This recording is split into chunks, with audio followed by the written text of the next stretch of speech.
அஸ்ஸலாமு அலைக்கும் வரஹ்மத்துல்லாஹி வபரகாத்துஹு. செல்வம் பற்றி 4வது காரணி. நபிகள் நாயகம் ஸல்லல்லாஹு அலைஹி வஸல்லம் அவர்கள் ஒரு ஏழைக்கு எப்படி நாம் தர்மம் செய்ய வேண்டும் என்பதை பற்றி நமக்கெல்லாம் கற்றுக் கொடுக்கின்றார்.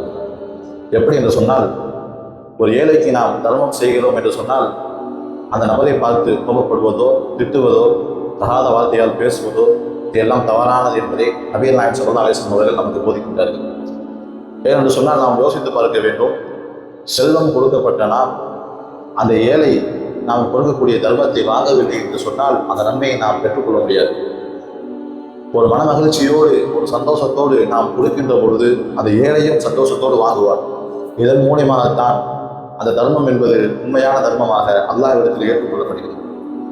இப்போ நம்ம கொடுக்குறோம், அவர்கிட்ட அவர் போய் அவன் காசுலாம் எனக்கு தேவையில்லை, எனக்கு எதுவும் தேவையில்லை அப்படின்னு போயிட்டாருன்னா நமக்கு எந்த விதமான நன்மையோ நமக்கு அது மூலமாக கிடைக்காது.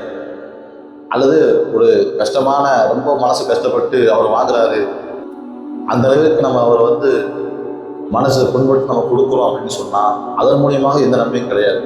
புகாரியில் 1411வது ஹதீஸாக பதிவு செய்யப்பட்டுள்ளது. நபிகள் நாயகம் ஸல்லல்லாஹு அலைஹி வஸல்லம் சொல்கிறாங்க, ஒரு காலம் வரும், நீங்கள் என்ன செய்வீங்க, தர்மத்துடைய பொருளை வச்சுக்கிட்டு நீங்கள் ஊரெல்லாம் சுற்றுவீங்க, எல்லா இடத்துக்கும் போய் வருவீங்க. ஆனால் அதை வாங்குறதுக்கு ஒருத்தர் இருக்க மாட்டாங்க, அதை பெற்றுக்கொள்வதற்கு இந்த நபர் இருக்க மாட்டாங்க.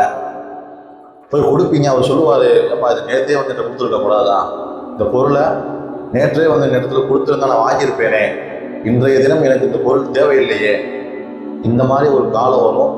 அதை விட்டு நீங்கள் என்ன செய்யுங்க, பாதுகாவல் தேடுங்க. நபிகள் நாயகம் ஸல்லல்லாஹு அலைஹி வஸல்லம் அவர்கள் கூறியுள்ளார்கள். அப்போ நாம் வாழக்கூடிய இந்த காலம் என்பது பொன்னான காலமாக நாம் கருத வேண்டும். எத்தனையோ ஏழை எளிய மக்கள் இங்கே வாழ்கின்றார்கள். அவர்களுக்கு முறையாக நாம் தான தர்மம் செய்து இறைவனிடத்தில் அதற்குண்டான கூலியை பெற்றுக்கொள்ளக்கூடிய தௌஃபீகை உங்களுக்கும் எனக்கும் வல்ல ரஹ்மான் தருவானாக. அஸ்ஸலாமு அலைக்கும் வரஹ்மத்துல்லாஹி வபரகாத்துஹு.